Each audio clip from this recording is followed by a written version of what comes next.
Nyongera okukwanirizaako omulabi omulungi owa Kingdom TV mawulire mu Luganda ku ssaawa 2 ng'okugakusomera nze Samari Kisakye. Tutandise n'ekitongole ky'ebigezo mu ggwanga kiyite UNEB kyegaanye ebizze biyitingana nti empapula z'obuyigirize bw'abadde omubaka wa Busiro South Peter Sematimba n'ababaka abalala bana nga bano bannakibiina kya NRM bagiddwa mu Parliament Kooti.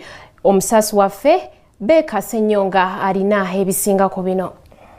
Oluvannyuma lw'emikutu gy'amawulire n'abantu ba bulijjo okunenya ekitongole ekikulira ebigezo mu ggwanga ekya Uganda National Examinations Board obutatuukiriza mirimu gyakyo mu biseera eby'okulonda, olwaleero kivuddeyo mu butongole ne kitegeeza ku nsonga z'ababaka aboogerwako. Okusinziira ku mwogezi w'ekitongole ky'ebigezo Kaheru Hamisi, ebibadde biyitingana bibadde byakubasibako matu ga mbuzi kubaliisa ngo. Kaheru agamba nti ekitongole kya UNEB tekina buyinza kusunsulamu bantu ababa beesimbyewo. Kati bwe tuba tukebedde results zo ne tukuwandiikira ebbaluwa nga tulaga results ze wafuna n'ofuluma UNEB n'ogenda, gy'otwala ebbaluwa eyo ne by'ogikozesa biba tebutukwatako. Ate byoweereza eri ku nomination mu Electoral Commission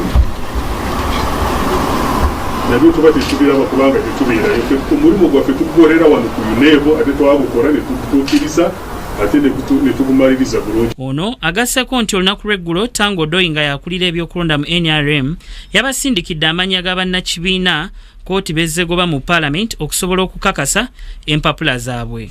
Wabula ku mannya g'ababaka abataano agasindikiddwa mu UNEB okukebera empapula zaabwe okuli Peter Sematimba, Mulindwa Sozi, Okel Charles Engola, Watongola Rehman ne Sembatya Edward Ndawula. Ababaka bonna abana ng'ogyeko Sematimba baali bawandiikirako dda UNEB nga baagala empapula zaabwe zikakasibwe. UNEB yakola omulimu yalina okukola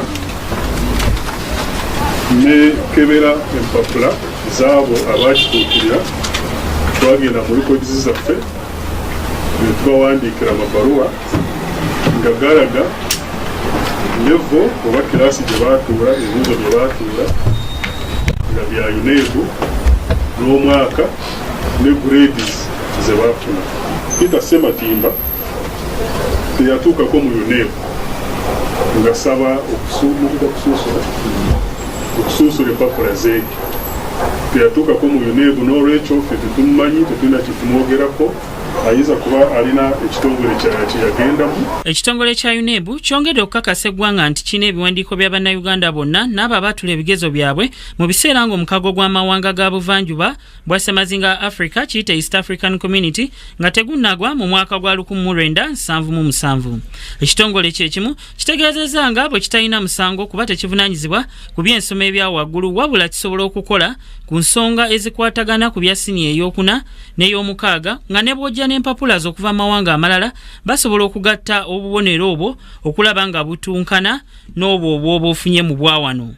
Sembatya Edward Ndawula ye yatuula siniya, yatuula ebibuuzo byali bya East African Certificate of Education omwaka gwa 1972 UNEB nga teratandikawo, naye empapula ezo tuzirina, results ezo tuzirina kubanga East